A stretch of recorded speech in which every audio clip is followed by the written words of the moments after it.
Dans le livre du prophète Jérémie au chapitre 17 et au verset 5, il est dit: ainsi parle l'Éternel, maudit soit l'homme qui se confie dans l'homme, qui prend la chair pour appui et qui détourne son cœur de l'Éternel. Il est comme un misérable dans le désert, il ne voit point arriver le bonheur, il habite les lieux brûlés du désert, une terre salée et sans habitants. Verset 7. Béni soit l'homme qui se confie dans l'Éternel, et dont l'Éternel est l'espérance. Alléluia. Ce chapitre 17 ici nous parle du péché de Juda, et l'exposé des raisons du jugement au chapitre 16 se poursuit. Le péché de Juda était permanent, comme gravé en eux dans leur cœur. Le péché de l'idolâtrie, versets 1 à 4. Le péché de la confiance en l'homme, verset 5. Le péché de l'accumulation des richesses par des voies malhonnêtes, verset 11. Il est dit: et comme une perdrix qui couvre des œufs qu'elle n'a point pondus, tel est celui qui acquiert des richesses injustement. Jérémie nous montre que des croyances opposées portent des fruits opposés. Et Dieu, qui connaît tout, scrute la qualité des cœurs. Versets 9 à 10, il est dit que le cœur est tortueux par-dessus tout, il est méchant, qui peut le connaître? Moi, l'Éternel, j'éprouve le cœur et je sonde les reins, pour rendre à chacun selon ses voies, selon le fruit de ses œuvres. Jérémie expose aussi une opposition entre une personne qui expérimente la sécheresse et celle qui reçoit la bénédiction. Jérémie expose aussi une opposition entre un homme misérable dans le désert, habitant dans des lieux arides, et l'homme qui est comme un arbre planté près des eaux et qui ne cesse de porter du fruit. Et voyez-vous, il y a toujours une différence entre celui qui craint Dieu de celui qui ne le craint pas. Dieu distingue, Dieu voit, et il y a toujours une différence entre celui qui sert le Seigneur de celui qui ne le sert pas. Et la différence d'attitude réside toujours dans l'objet de la confiance, à savoir l'homme ou Dieu. Il faut choisir. Maudit soit l'homme qui se confie dans l'homme, mais béni soit l'homme qui se confie dans l'Éternel. La confiance en Dieu ou non déterminera le cours de notre existence. La confiance en Dieu ou non déterminera la trajectoire de notre vie et de notre éternité. Qu'est-ce que la confiance? C'est tout simplement quelqu'un qui se confie entièrement à quelqu'un d'autre. Et en qui te confies-tu réellement, cher ami? Sur qui t'appuies-tu réellement? Est-ce que tu t'appuies sur ton psy, sur ton médecin? Est-ce que tu t'appuies sur ton pasteur, sur une église, sur le commun des mortels? Mais la Bible nous dit: confie-toi en l'Éternel de tout ton cœur. Ne t'appuie pas sur ta sagesse. Reconnais-le dans toutes tes voies et le Seigneur aplanira tes sentiers.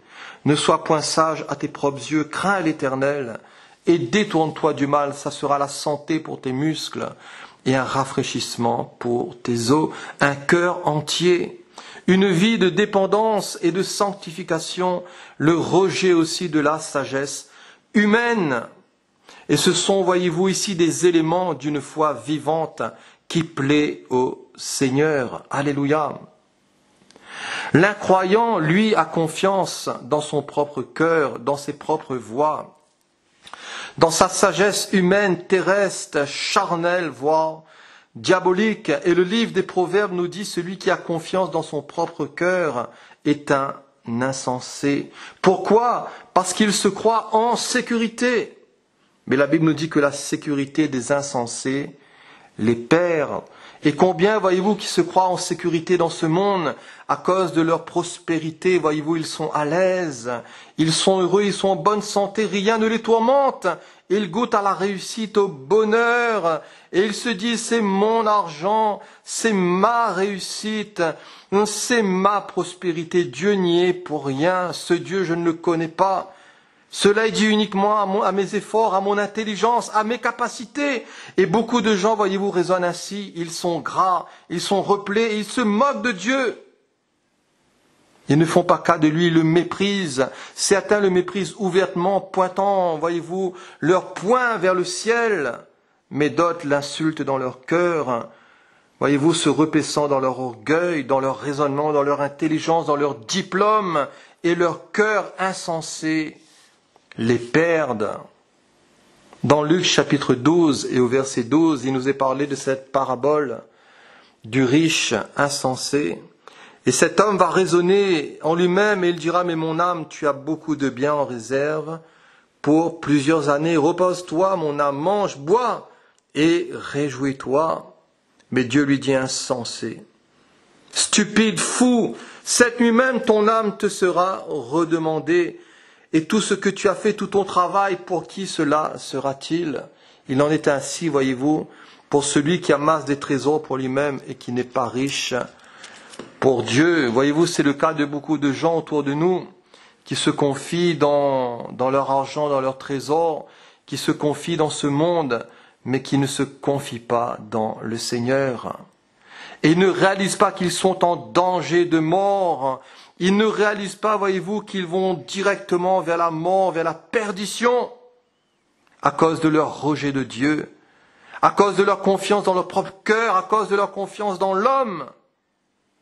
Et les hommes se confient, voyez-vous, dans leur propre cœur, dans leur propre voie, dans leurs idoles, dans leur propre justice, dans les fausses religions, dans des alliances terrestres et dans leur richesse. Et tout cela aboutit, voyez-vous, souvent à la ruine et à la faillite. La confiance aussi des croyants est méprisée par les incroyants. Et pour eux, voyez-vous, c'est tout simplement de la folie que de se confier en Dieu. Pour eux, voyez-vous, cela c'est tout simplement de l'absurdité.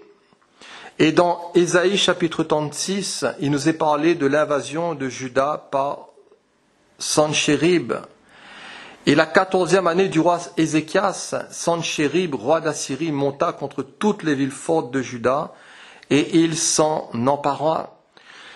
Et voyez-vous, Sanchérib va se moquer, il va mépriser le peuple de Dieu et la foi d'Israël, et en même temps il va mépriser le Seigneur dans son orgueil, dans sa suffisance. Et la Bible nous dit quand vient le méchant, vient aussi le mépris. Et au verset 4, il dira ainsi, parle le grand roi, le roi d'Assyrie, quelle est cette confiance sur laquelle tu t'appuies? Je te le dis, ce ne sont que des paroles en l'air, il faut pour la guerre de la prudence et de la force. En qui donc as-tu placé ta confiance pour t'être révolté contre moi? Et la Bible nous dit que, voyez-vous, Rabshaké va s'avancer et il va crier de toutes ses forces en langue judaïque. Écoutez les paroles du grand roi, du roi d'Assyrie. Ainsi parle le roi qu'Ézéchias. Ne vous abuse point, car il ne pourra vous délivrer. Qu'Ézéchias ne vous amène point à vous confier en l'Éternel, en disant que l'Éternel nous délivrera. Mais l'Éternel a délivré son peuple. Et au chapitre 37, il nous est parlé de la délivrance d'Ézéchias et de Juda. Et le Seigneur est intervenu, le Seigneur a confondu l'ennemi. Et la Bible nous dit que l'ange de l'Éternel sortit et il frappa dans le camp des Assyriens 185 000 hommes. Et quand on se leva le matin, voici, ils étaient tous morts. C'étaient des cadavres. Voyez-vous, on ne se moque pas de Dieu, on ne se moque pas du peuple de Dieu. Et la confiance en Dieu aboutit et conduit toujours à la délivrance. La confiance en Dieu conduit aussi à une paix parfaite. Et la Bible nous dit à celui qui est ferme dans ses sentiments, tu lui assures la paix. Oui, la paix, pourquoi? Parce qu'il se confie en toi. Alléluia. La confiance en Dieu nous donne aussi de la stabilité. Et ceux qui se confient en l'Éternel sont comme la montagne de Sion. Elle ne chancelle point. Elle est affermie pour toujours. Des montagnes entourent Jérusalem. Ainsi l'Éternel entoure son peuple dès maintenant et à jamais. Amen. Cette confiance devrait aussi commencer dès la jeunesse. Et dans le psaume 71, le psalmiste dira « En toi je me confie dès ma jeunesse ». Et la Bible nous parle aussi d'exemples de jeunes hommes pieux. Et dans 1 Samuel 2, il nous est parlé de ce jeune Samuel qui continuait à grandir et il était agréable à l'Éternel aussi bien qu'aux hommes. Le jeune Samuel était au service de l'Éternel auprès d'Élie depuis son jeune âge. Pourtant, la parole de l'Éternel était rare en ce temps. Les visions n'étaient pas fréquentes. Mais voyez-vous, il y avait toujours, quelqu'un que le Seigneur suscitait dans des temps d'apostasie, dans les temps de ténèbres, dans sa victoire contre Goliath. Saül dira à David, tu ne peux pas marcher contre ce Philistin, car tu n'es qu'un jeune garçon. Mais David dit, l'Éternel qui m'a délivré de la griffe du lion, et de la patte de l'ours me délivrera aussi de la main de ce Philistin. Alors Saül dit, va et que l'Éternel soit avec toi. David, dès son jeune âge, a su se confier en Dieu. Il a affronté Goliath et il l'a abattu. Pourquoi? Parce qu'il se confiait dans le Seigneur, un homme selon le cœur de Dieu. Alléluia. Et la foi nous rend toujours agréable à Dieu, cher ami. Dans Luc chapitre 2, il nous est parlé de Jésus à l'âge de 12 ans. Ses parents, voyez-vous, qui le cherchaient. Et Jésus dira, mais pourquoi me cherchez-vous? Ne savez-vous pas qu'il faut que je m'occupe des affaires de mon Père? Mais ils ne comprirent pas ce que Jésus leur disait. Jésus leur était soumis. Et la Bible nous dit qu'il croissait en sagesse, en stature et en grâce devant Dieu et les hommes. Alléluia, se confier en Dieu dès notre jeunesse, mais aussi jusqu'à la vieillesse. Et le psalmiste dira, ne m'abandonne pas, ô Dieu, même dans la blanche vieillesse, afin que j'annonce ta force à la génération présente et ta puissance à la génération future. Par la bouche du prophète Ésaïe, le Seigneur dira, jusqu'à votre vieillesse, je serai le même jusqu'à votre vieillesse, je vous soutiendrai, je l'ai fait, et je veux encore vous porter, vous soutenir et vous sauver. Et plaise à Dieu que jusqu'à aussi notre vieillesse, si le Seigneur nous prête vie, si Jésus n'est pas revenu, plaise à Dieu que nous puissions aussi porter aussi des fruits, être pleins de sève et verdoyants. Alléluia.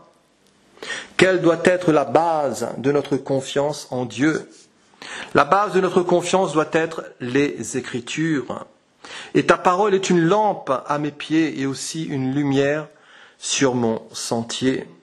L'écoute et la pratique des Écritures augmentent aussi la confiance en Dieu.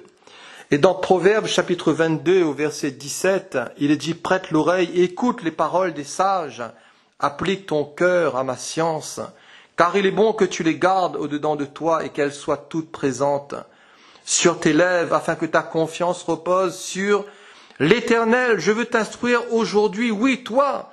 N'ai-je pas déjà pour toi mis par écrit des conseils et des réflexions?